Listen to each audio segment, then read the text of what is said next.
Eu decidi gravar uma sessão em que eu vou ler algumas perguntas que tenham respostas relativamente rápidas e vou respondendo aqui. Algumas eu peguei questões que já estão nos livros do Guia dos Apodídicos, que foram as mais curtas, né, que tem uma, duas linhas, um parágrafo no máximo, e vou pegar também algumas questões do Quora e de outras fontes. Bom, vou começar por essa aqui. O infinito é algo real? O infinito, na verdade, é um conceito útil. Ele é real no sentido em que matematicamente você tem um significado para infinito. Ele não é um número, né? Ele é um conceito. Fisicamente, nós não sabemos se o universo é infinito ou não. O modelo cosmológico que se utiliza, ele é ilimitado, mas não é infinito. Mas nós não temos dados suficientes para julgar se o universo é infinito ou não. Em relação ao conceito matemático de infinito, é um conceito real. A palavra real, na verdade, ela não é muito aplicável. A maneira como a pergunta foi formulada, ela não é muito adequada. Então, o infinito ele é um conceito útil para muitas finalidades. O que faz com que os prótons tenham energia positiva e os elétrons tenham energia negativa? O que causa isso? Não existe energia negativa. Nas ergosferas de buracos negros, o Hawking, nos anos 70, ele propôs uma teoria na qual as partículas virtuais que surgem nessas ergosferas, algumas partículas, os pares de partículas podem escapar do buraco negro, ou os pares podem cair no buraco negro, ou uma das componentes do par pode escapar e a outra componente pode cair. Quando isso acontece, aquela componente que escapa, ela é interpretada como tendo energia positiva. E para preservar, para não violar o princípio da incerteza do Heisenberg, se interpreta que aquela que caiu no buraco negro tinha energia negativa e massa negativa, porque vai haver uma redução na massa do buraco negro. Pelo menos essa é a teoria proposta por Hawking. Não há experimentos que verifiquem empiricamente, não houve até o momento, não temos sensibilidade instrumental suficiente para investigar essa possibilidade. Mas, teoricamente, as equações que foram demonstradas pelo Hawking, partindo das premissas, partindo dos postulados da teoria da relatividade e de outros modelos teóricos de termodinâmica, o que nós conhecemos de física atualmente, são consistentes com essa possibilidade de que as partículas virtuais que surgem nas ergosferas, quando uma escapa e a outra cai, aquela que cai pode ser interpretada como ter energia negativa. No caso que ele está falando como energia, ele quer se referir provavelmente à carga, carga positiva e carga negativa, que não tem relação com energia positiva e energia negativa. Aqui a pergunta é: o que faz com que os prótons tenham energia positiva e os elétrons tenham energia negativa? É um conceito, adotaram uma palavra para representar, que faz com que as partículas que tenham mesma carga se atraem, tenham cargas opostas se atraem, que tenham mesma carga se repelem. No caso dos quarks, eles têm três sabores, três cores e dois sabores.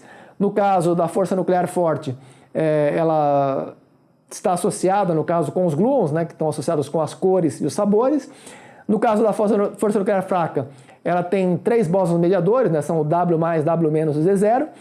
No caso eletromagnética, ela é intermediada pelos fótons. E no caso da gravitacional, até o momento não se detectou a existência de gravitons e tem duas abordagens diferentes. Uma delas é que os gravitons seriam os bósons mediadores e a outra é de que a gravidade ela é uma deformação no espaço-tempo. Então não estaria associada necessariamente, pode também estar associada a uma partícula, mas não necessariamente. Então tem duas abordagens, mais de duas abordagens, tem as teorias das supercordas, tanto as heteróticas quanto as bosônicas, tem outros modelos também que tentam interpretar a gravitação, mas o ponto principal é que esse conceito de energia negativa, o único contexto em que ele faria algum sentido seria na radiação de buracos negros. E provavelmente não é isso que ele quis dizer, ele quis dizer provavelmente carga. E as cargas é uma questão de convenção. Convencionou-se usar o termo carga positiva e carga negativa, mas poderia ser qualquer outra. Por exemplo, as cores dos quarks, elas não são cores no sentido que nós temos cotidiano, vermelho, verde, azul. Os quarks, no caso, eles podem ter três cores, mas não são cores no sentido... Se você olha para um quark, se você conseguisse, se fosse possível olhar para um quark isolado vermelho, ele não teria cor vermelha, ele não emite luz no comprimento de onda da região do espectro correspondente a vermelho.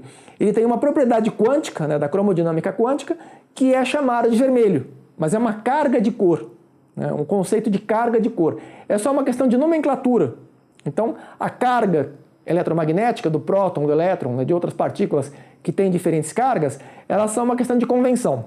É basicamente isso. Afinal, o que é arte? E quem define o que é e o que deixa de ser arte? Tem uma diferença importante entre conceituação e definição. A arte não é algo que possa ser definido. Você pode definir o que é um quadrado, o que é um ponto, o que é uma reta, um segmento de reta. Isso pode ser definido.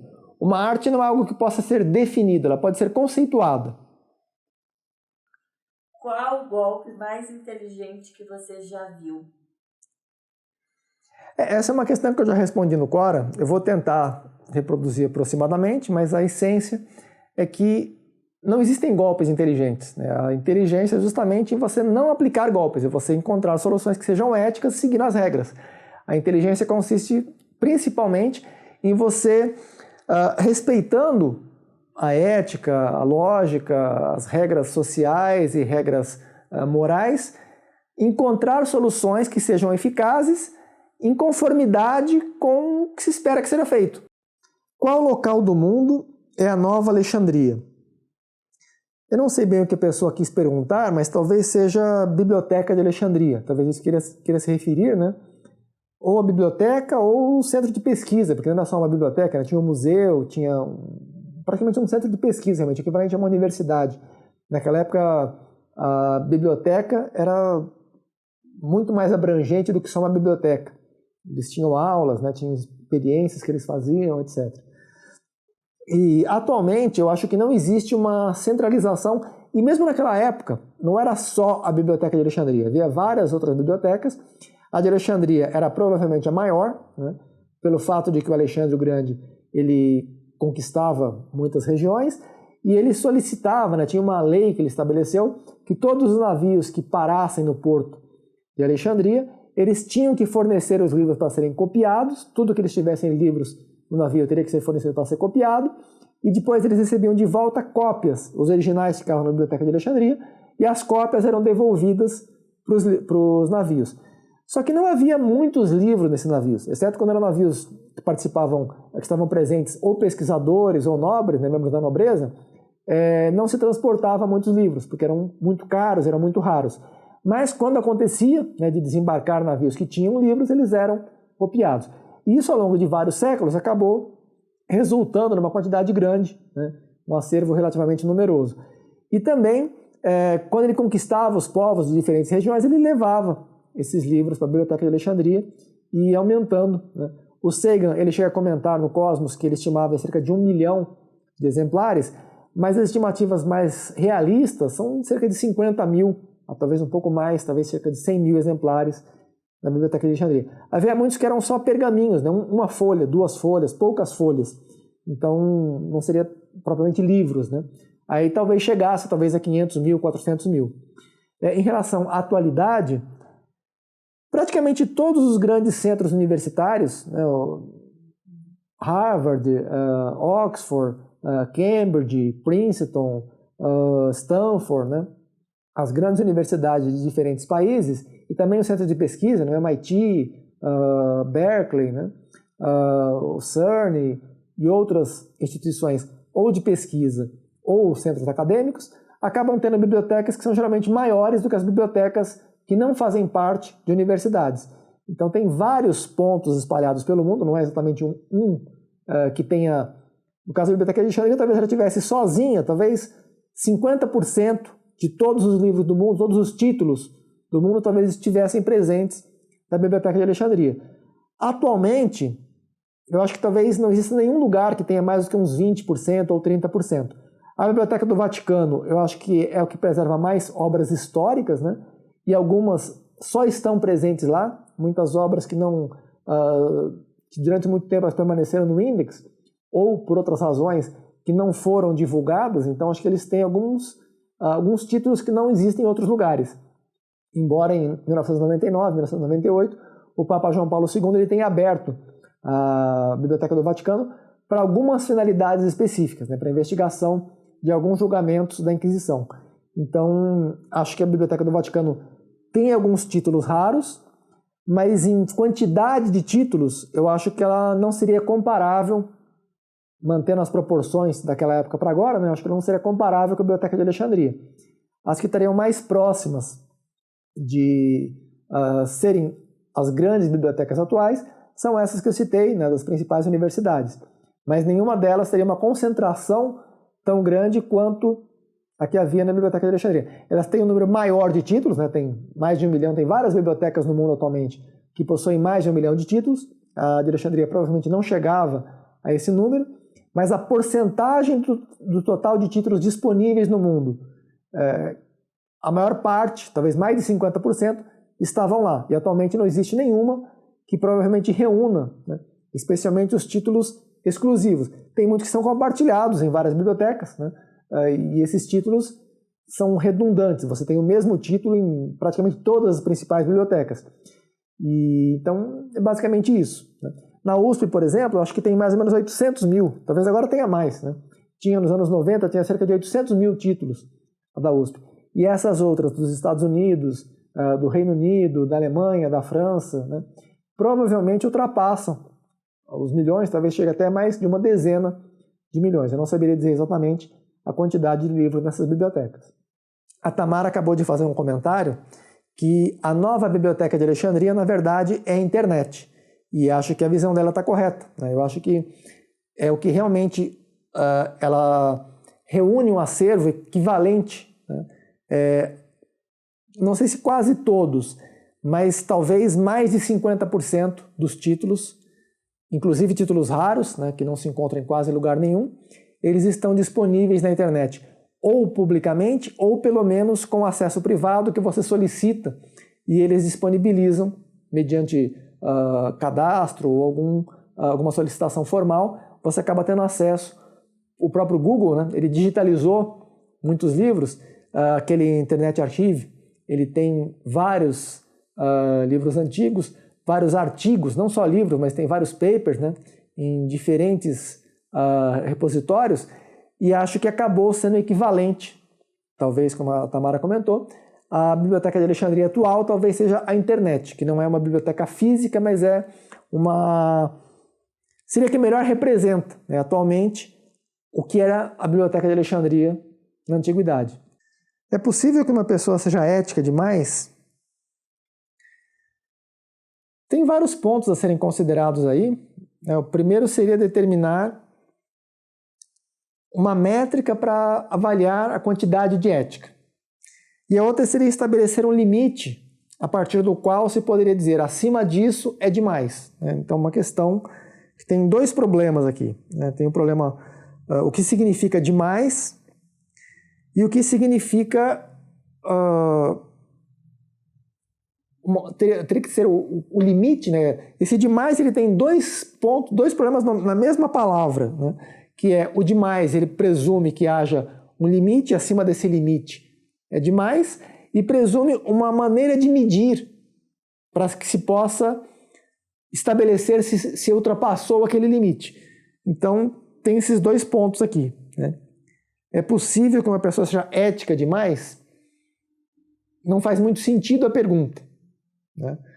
A ética é uma característica desejável, e quanto mais desejável, melhor, geralmente. E esse melhor, ele é uma questão complexa também, porque é melhor para quem, né? É melhor para a comunidade, mas talvez não para a própria pessoa. A própria pessoa que é muito ética, ela pode ser prejudicada no convívio com pessoas inescrupulosas que se aproveitam do fato dela ser muito correta e tiram vantagem dela. Então tem esse problema que seria bom se todas as pessoas fossem mais éticas, isso seria melhor para todos, isso seria ótimo. O ideal seria um cenário em que todas as pessoas se empenhassem para ser mais éticas. Em alguns países, elas talvez não se empenham o máximo possível, mas se empenham muito mais do que no Brasil. No Japão, por exemplo, na Suíça, Noruega, Suécia, na Dinamarca. Em alguns países, a cultura valoriza a honra, valoriza a ética, valoriza a solidariedade, o altruísmo, né? Características que não são valorizadas no Brasil. No Brasil se valoriza a malandragem, né? Tirar proveito, o máximo proveito possível de diferentes maneiras, independentemente de ser justo ou não. Então é muito diferente a maneira como se encara em diferentes culturas a questão da ética, da honra, da honestidade.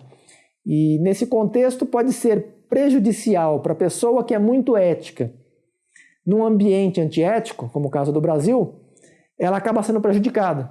Isso é muito comum, né? No Brasil, você vê a grande maioria da população, os presidentes, né, que são eleitos, os políticos de um modo geral que são eleitos, e eu não estou falando de Lula, Bolsonaro, ou de qualquer político específico, estou falando de modo generalizado realmente.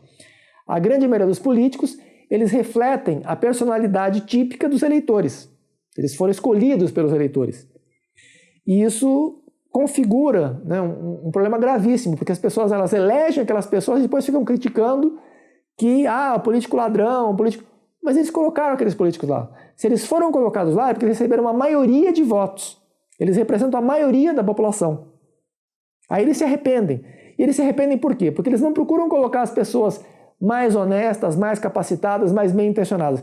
Eles procuram colocar aqueles que eles acreditam que vão puxar a sardinha para a brasa deles, que vão proporcionar mais privilégios injustos para eles. Eles não querem uma pessoa correta que vai fazer o bem para todos.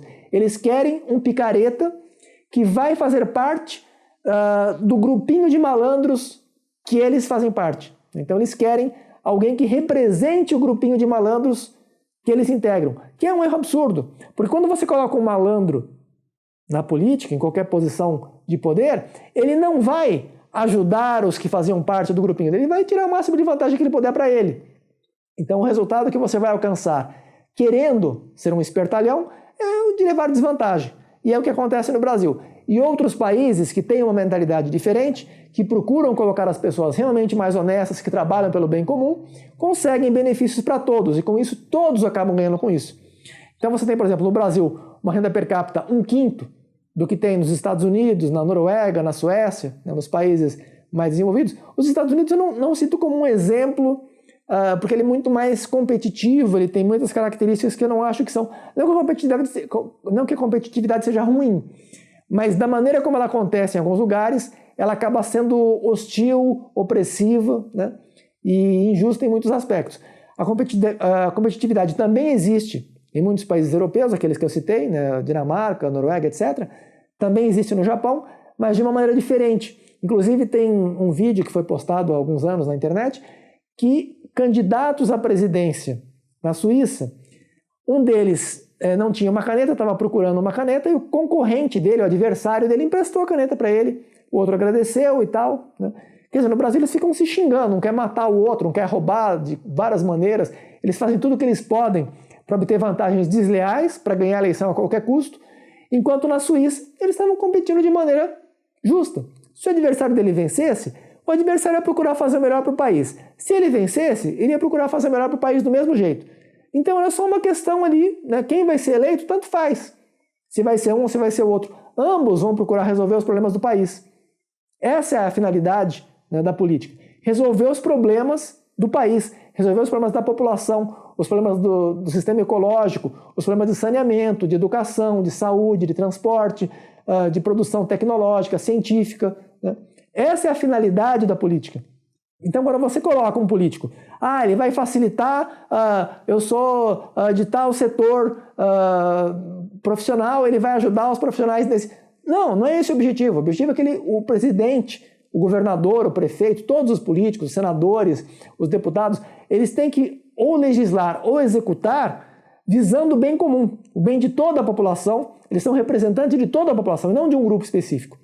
Então, quando você vai votar, se você vai votar pensando em levar vantagem para um grupo que você participa, um grupo, seja lá qual for, você está votando errado. Você está procurando um bandido, você está procurando um safado, e como consequência você vai ter a pena merecida pela sua escolha, né, abusiva, sua escolha injusta, vai te penalizar em função disso. E ao longo da história, o Brasil tem construído situações cada vez mais em que esses políticos que atendem a esses perfis são os que vão se consolidando e vão se perpetuando no poder. Então o ideal seria que houvesse uma revolução completa na maneira como se pensa, como os eleitores pensam, que os eleitores na verdade nem pensam, eles são manipulados pela mídia, né? Os publicitários, eles fazem campanhas para eleger certos candidatos, essas campanhas são multimilionárias e por meio dessas campanhas eles manipulam as opiniões das massas que votam em quem eles querem. Então a pessoa tem a ilusão de que ela está escolhendo um candidato, quando na verdade ela está só seguindo um rebanho que está sendo manipulado pela mídia e pela publicidade, está votando em quem eles querem que eles votem. Não é muito ilusório achar, a eleição é democrática, o povo elegeu. O povo não elegeu ninguém, o povo foi manipulado por um processo de publicidade e acabou votando, né, de maneira totalmente desleal, desonesta. O povo é desonesto e os políticos refletem essa desonestidade por representarem, né, o pensamento e o sentimento desse povo. E o resultado é esse desastre que nós temos no Brasil, que não tem educação que preste, não tem saúde que preste, não tem tecnologia, não tem ciência, né, nem indústria, não tem nada no Brasil. O Brasil é uma grande tribo, né, primitiva, vai continuar sendo assim enquanto não mudarem essa mentalidade, enquanto não houver um empenho sincero em encontrar soluções boas para todos, todos vão ser prejudicados. Não tem que lutar para ter um objetivo, o máximo de vantagem para você mesma, para a sua família, para o seu grupinho. Não. O objetivo do presidente, o objetivo da política como um todo, é o bem comum, é o bem da nação, ou o bem do Estado, ou o bem da cidade. Depende de qual autarquia, né, em que está sendo feita a eleição. Então, se você tenta tirar vantagem, na verdade você consegue desvantagem para você mesmo e para todos os outros, porque você vai eleger uma pessoa, se a pessoa chega com um discurso que ele quer favorecer alguns grupos com o discurso dele, é porque ele já está sendo desonesto, porque não é a função dele. A função de qualquer pessoa que vai entrar na política não deve ser favorecer grupo nenhum, deve ser trabalhar pelo bem de todos, de maneira equilibrada, e resolver os problemas sejam quais forem. Então, tanto faz quem vai ser o presidente, os problemas que ele tem que resolver para o país são os mesmos. E se você coloca lá um corrupto, que vai querer, fica com um discursinho para seduzir o povo e ganhar votos, ele vai fazer o que for melhor para ele, e não o que é melhor para a população e o que é melhor para o país como um todo. É basicamente isso, né? Então, eu agradeço a todos pela atenção e até breve, se Deus quiser.